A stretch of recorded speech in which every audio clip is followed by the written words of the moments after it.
If God is real, why is God taking so long to return? The short answer is, after this world began, Earth became a part of a universal court case, which allowed God's accuser to attempt to prove that a free-willed race can be its own moral authority. This has resulted in a long drawn-out litigation. But it's not humanity who's on trial, it's God who is being accused by the devil. Now, the devil isn't what Hollywood has portrayed him to be. I am Satan. I am Satan. He does not have a golden fiddle, a pitchfork, or a red pointy tail, and he does not live inside the earth running a torture chamber named Hell. This is ridiculous mythology written by people who have never read the Bible. In reality, the truth is much more believable than the mythology that has been covering it. Let me explain. In a previous video, we talked about the risk involved in creating an entity with the freedom of choice. If humanity created a living robot and it went rogue, like the devil did in heaven, maybe the world would just shut it down. Facebook has enacted an emergency shutdown of 2 artificial intelligence programs.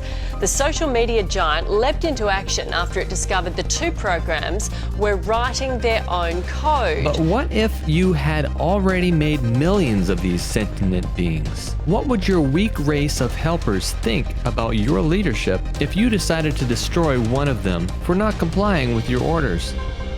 Certainly, they would not serve you out of love and happiness any longer. They would fear you. From then on, your creation would wonder if their former friend, whom questioned your leadership, was right about your dictatorship. Lucifer knew that this complication would extend his time, so he made a case against God, saying that it is impossible for God's creation to follow God's way. In the process of this litigation, he convinced 1/3 of God's closest creation to defect with him. A revolt began. The good guys began calling Lucifer, Satan, the devil. Now you understand God's epic dilemma. There seem to be only 2 options.